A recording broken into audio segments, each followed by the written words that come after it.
লোকটি একটি টমেটো বারবার সামনে দিয়ে আবার ফিরিয়ে নিচ্ছে। ছাগল লোকটির মুখে থুতু ছিটিয়ে মারে, কিন্তু সকল প্রাণী তো আর রাগ করতে পারে না। যেমন এখানে একটি কাঠবিড়ালি প্রচন্ড গরমে একটু পানি খাওয়ার জন্য লোকটির কাছে করজোড়ে মিনতি করছিল। পানি খাওয়ার পর চলে যায়। একটি কুকুর নদীর পাড়ে আপন মনে খাবার খুঁজছিল। তখনই একটি কুমির কুকুরটিকে ধরে নিয়ে যায়। এখানে একটি কুকুর কুমিরটিকে দেখে চিৎকার করছিল। কুমিরটিও তাকে আক্রমণ করে। এখানে একটি কুকুর না দেখে তার সামনে হাঁটছিল, ঠিক তখনই তাকে ধরে ফেলে। এখানে দুটি কুকুর এমন একটি জায়গায় ফেসে গিয়েছিল যে চাইলেও উঠে আসতে পারছিল না। এই নদীতে ছিল শত শত কুমির, পা পিছলে যাওয়ার সাথে সাথেই নদীতে নিয়ে যায়। এখানে একটি কুমির ডাঙায় উঠে রৌদ্র পোহাচ্ছিল, ঠিক তখনই একটি কুকুর এসে কুমিরটিকে বিরক্ত করতে থাকে। কুমিরটিও সুযোগ পেয়ে কুকুরটিকে ধরে নিয়ে পানিতে চলে যায়। একটা দোকানের মধ্যে হঠাৎ করে এইভাবে একটি বাঘ ঢুকে যায়। পরে দোকানে থাকা লোকজন ছোটাছুটি করে পালাতে থাকে। কিছুক্ষণ পর বাঘটি যেইভাবে এসেছিল আবার সেইভাবেই চলে যায়। এইখানে একটি বাচ্চা বসে মোবাইল দেখছিল। হঠাৎ করে একটি বাঘ ঘরের ভিতরে ঢুকে যায়। ছেলেটি খুব বুদ্ধিমানের একটি পরিচয় দিয়ে ঘর থেকে বের হয়ে দরজাটি বন্ধ করে দেয়।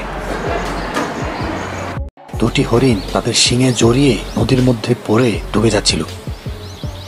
ঠিক তখনই একটি দয়ালু ব্যক্তি এসে হরিণ দুটির শিং আলাদা করে দিলে হরিণগুলো বেঁচে যায় এবং তারা জঙ্গলে চলে যায়।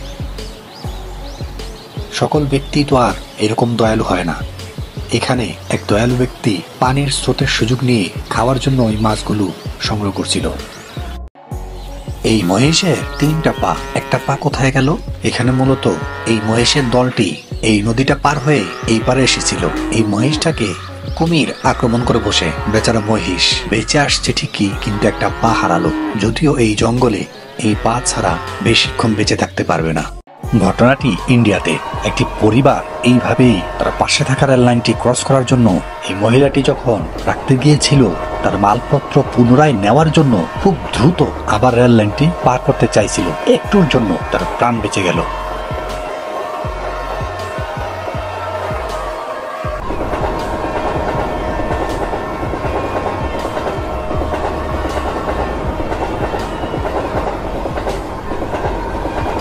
এখানে একটি লোক তার বাইক চালিয়ে রেল লাইন পার হওয়ার কথা ছিল, কিন্তু সে খেয়াল না করেই রেল লাইনটি ক্রস করার জন্য সামনে এগিয়ে যেতে থাকে। হঠাৎ করে ট্রেনের শব্দে লোকটি অজ্ঞান হয়ে যায়। পরে পাশে থাকা একটি লোক দৌড়ে এসে লোকটিকে রেল লাইনের উপর থেকে সরিয়ে আনে। ট্রেনটিও বিষয়টি লক্ষ্য করে তার ইঞ্জিন বন্ধ করে দেয়। একবার লক্ষ্য করুন, একটুর জন্য বেঁচে গেল। এই লোকটিও একটুর জন্যই বেঁচে গেল। অবশেষে একটুর জন্য বেঁচে গেল এই লোকটি। দ্রুত ট্রেনে উঠতে যেয়ে এতটুকুর জন্য প্রাণ বেঁচে গেল। একদল সিংহী একটি ওয়ার্থককে ধরার জন্য ওয়ার্থকের বাসা গর্ত করতে থাকে। প্রায় অনেকক্ষণ যাবৎ ওয়ার্থকটিকে ধরার চেষ্টা করছিল। ঠিক তখনই ওয়ার্থকটি গর্ত থেকে বের হয়ে দৌড় দেয়। সিংহী দুইটা তার পিছে পিছে দৌড়ায় এবং ওয়ার্থকটিকে ধরেও ফেলে। তখনই একটি সিংহ এসে ওয়ার্থকটিকে চিনিয়ে নিতে চায়। সেই সুযোগে ওয়ার্থকটি সিংহের হাত থেকে পালিয়ে যাওয়া শুরু করে। একটি চিতা দেখলো একদল শিকারী কুকুর একটি হরিণকে খাচ্ছিল।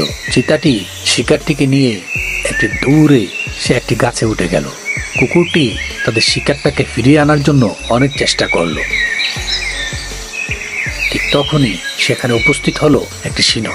সিংহটি প্রথমে শিকারটিকে খেতে আরম্ভ করলো, পরে চিতাটিকে আক্রমণ করা শুরু করলো। পরে চিতা আর সিংহ গাছের ডাল ভেঙে মাটিতে পড়ে গেল।